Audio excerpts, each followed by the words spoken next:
నమస్తే. ప్రజెంట్ మనతో పాటు తెలంగాణ గిరిజన శక్తి స్టేట్ ప్రెసిడెంట్ ఓయి జేఏసీ లీడర్ శరత్ నాయక్ గారు ఉన్నారు. మాట్లాడదాం ఒకసారి మంగ్లీ అంశానికి సంబంధించి. అన్న, చూస్తూనే ఉంటారు, మీ బిడ్డ, మీ బంజారా బిడ్డ మంగ్లీ మీద చాలా ఆరోపణలు వస్తున్నాయి మైక్రో ఫైనాన్స్ స్కామ్ కి సంబంధించి. నిజంగానే నమ్ముతున్నారా మంగ్లీ తప్పు చేసిందని? అంటే ఒకటి ఏదైతే గత ఒక 10 రోజులుగా మీడియాలో కావచ్చు, అదేవిధంగా అన్ని ప్లాట్ఫామ్లలో చూస్తా ఉన్నాం. మైక్రో ఫైనాన్స్ అధిక వడ్డీల పేరు చెప్పి దాదాపు ఎన్నో కోట్లు వసూలు చేసారు కొంతమంది వ్యక్తులు.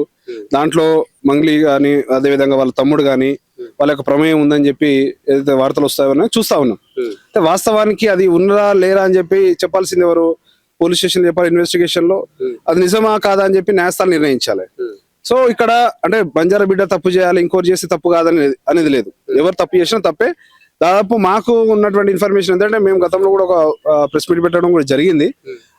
ఏదైతే గత సంవత్సర కాలంగా 2 సంవత్సరాలుగా దేవరకొండ, అదేవిధంగా మిర్యాలగూడ, అదేవిధంగా నాగన్ సాగర్ కానీ, అచ్చంపేట కానీ ఈ ప్రాంతాలలో దాదాపు 80% మందికి లంబాడి గిరిజనుల దగ్గర నుంచే చాలా పెద్ద మొత్తంలో డబ్బులు ఇట్లా అధిక వడ్డీలు ఇస్తామని చెప్పి వసూలు చేసినటువంటి వార్తలు మేము గతంలో కూడా చూసినాం. దాంట్లో భాగంగానే అక్కడ ఒక బాలాజీ నాయక్ అనే వ్యక్తిని గతంలో నల్గొండ పోలీసులు అరెస్ట్ చేయడం జరిగింది. అదేవిధంగా ఎవరైతే ఇన్వాల్వ్ ఉన్నారో వాళ్ళని కూడా అరెస్ట్ చేయడం జరిగింది. అయితే ఆ విషయం గతంలో ఉన్నది. దాని మీద కేసులు ఆల్రెడీ ఈఓడబ్ల్యూ సంబంధించినటువంటి డిపార్ట్మెంట్ సంబంధించినటువంటి వాళ్ళు కావచ్చు, సిఐడి కావచ్చు, అంతా ఇన్వెస్టిగేషన్ జరుగుతా ఉన్నది.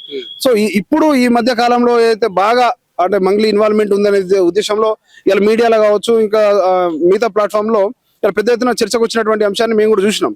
సో మాకేమనిపిస్తుంది అని అంటే, నిజంగా ఆ విధంగా చేసి ఉంటే అది మంగ్లీ కావచ్చు, ఇంకెవరైనా కావచ్చు, నిజంగా తప్పు చేసి ఉంటే చట్టపరమైనటువంటి చర్యలకు ఎవరు కూడా అతిథులు కాదు.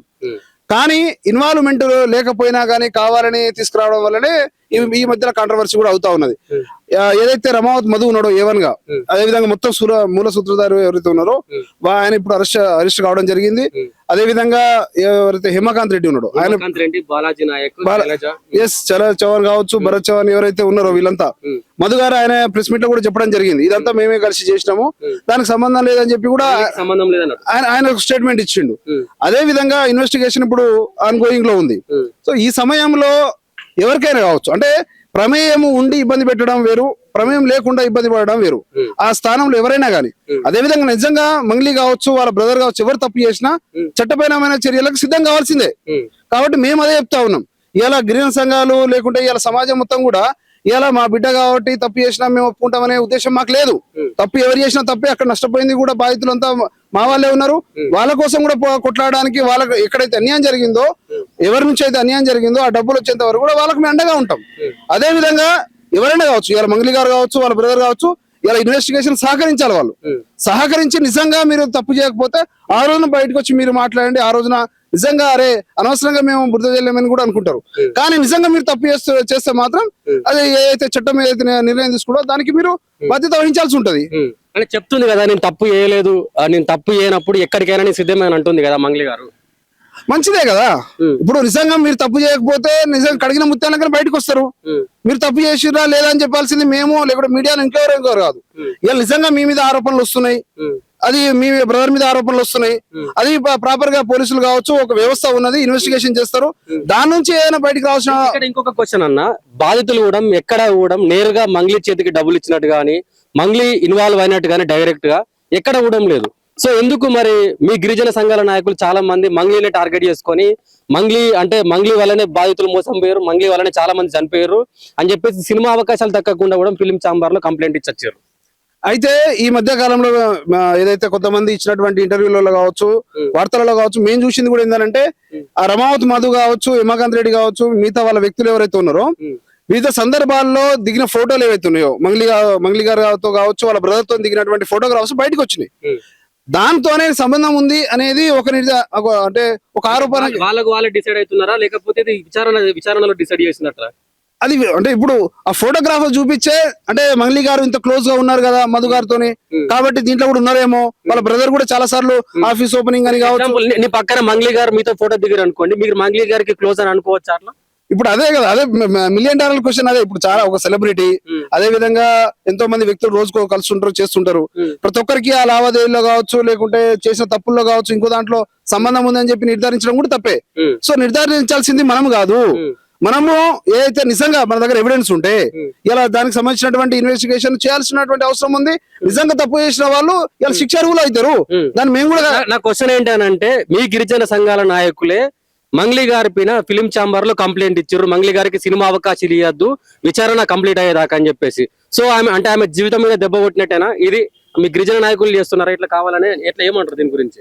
ఇప్పుడు అంటే ఒక విషయం మీద ఒక్కొక్కరికి అవగాహన ఉండొచ్చు. సో నిజంగా వాళ్ళు కూడా చెప్పింది నేను విన్నా.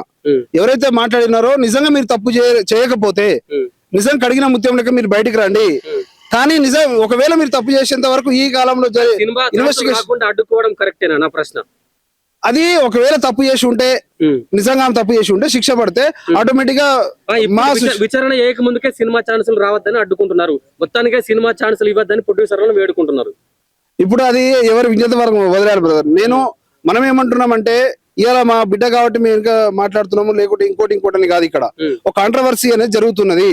ఆమె చాలా కష్టపడి పైకి వచ్చింది. ఇది వాస్తవం. 14-15 సంవత్సరాలుగా పాటలు నమ్ముకుని ఇవాళ కేవలం మా పాటలే కాదు, జానపద పాటలు కావచ్చు, భక్తి గీతాలు కావచ్చు, సినిమా సాంగ్లు కావచ్చు, ఆమె యొక్క టాలెంట్ తోనే ఈ రోజు అన్ని వర్గాల ప్రజల్ని వాళ్ళ దగ్గర తీసుకున్నది. కాబట్టి నిజంగా తప్పు చేసి ఉంటే మంగ్లీ గారు కావచ్చు, వాళ్ళ వెనక ఇంకెవరు కావచ్చు, వాళ్ళు నిజంగా చట్టానికి ఎవరు అతిథులు కాదు.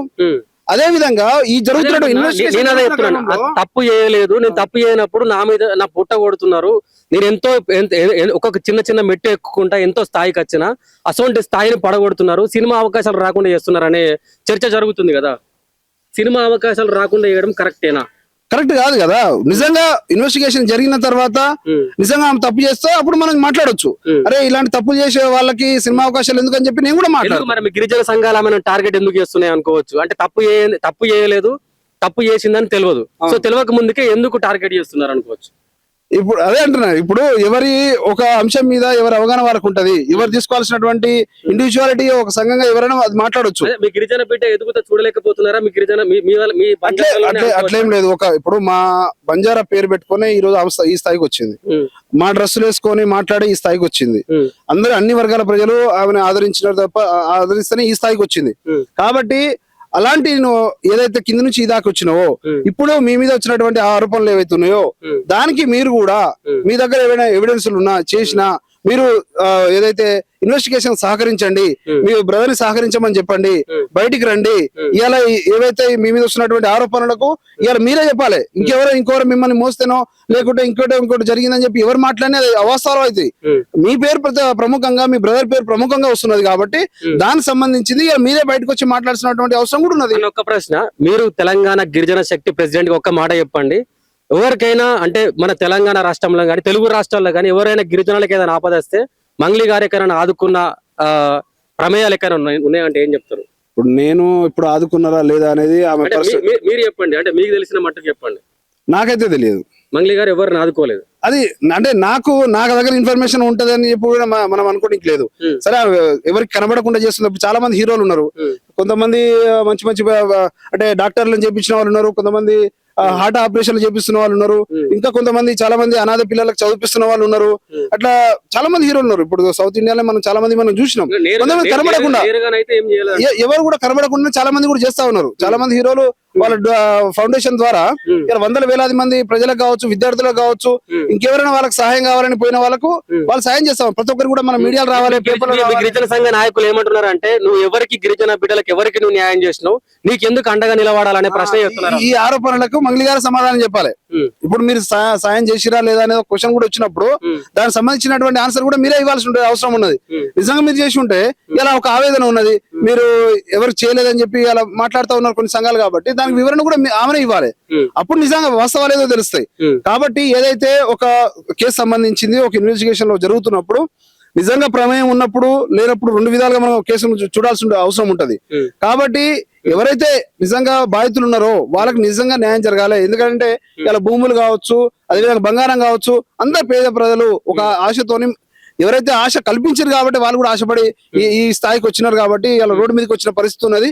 కాబట్టి ఇంకోటి మేము వింటా ఉన్నాం, ఎవరైతే ఇట్లా పైసలు ఇచ్చిన వాళ్ళు బయటకు వస్తే మీ పైసలు ఇవ్వము అని బాధితులు కూడా బెదిరిస్తున్నారు అని చెప్పి కూడా మాకు తెలుస్తా ఉన్నది. అది మంచి పద్ధతి కాదు. ఎందుకనంటే ఇలా వాళ్ళ దగ్గర ఎవిడెన్స్ ఉన్నది, మీరు తీసుకుంది వాస్తవం, వాళ్ళు ఇచ్చింది వాస్తవం, కానీ మీరు బయటకు వచ్చి మీడియా ముందు మాట్లాడితే మీ డబ్బులు ఇవ్వమని చెప్పి కూడా చాలా మంది కూడా అంటున్నారట.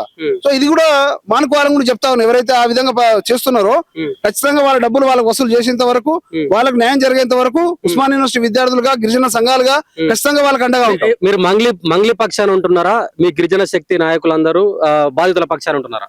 బాధితులకు న్యాయం జరగాలి, నిందితులకు శిక్ష పడాలంటున్నాం. ఎవరైతే అన్యాయం చేసిరో వాళ్ళకి న్యాయం జరగాలి. తప్పు 100% శిక్ష పడాల్సిందే. దానికి ఎవరు ఇంకో విధంగా మాట్లాడే అవసరమే లేదు. ఎవరైతే తప్పు చేసిరో వాళ్ళు ఇవాళ దోషులు నిలబడాల్సిందే, శిక్ష పడాల్సిందే. ఎవరైతే అన్యాయం అయిపోయినారో బాధితులు, వాళ్ళకి మేము అండగా ఉంటాం. వాళ్ళ డబ్బులు వాళ్ళకి రావాల్సినంత వరకు ఇలా పోలీస్ డిపార్ట్మెంట్ కావచ్చు, రాష్ట్ర ప్రభుత్వం కూడా దీని ముందు చొరవ తీసుకోవాలి. ఈ కేసు సంబంధించింది తొందరగా విచారణ పూర్తి చేసి బాధితులు న్యాయం చేయాలి. ఎవరైతే తప్పు చేసిరో వాళ్ళని కోర్టుల ముందు నిలబెట్టాలని కూడా మేము కోరుతా ఉన్నాం.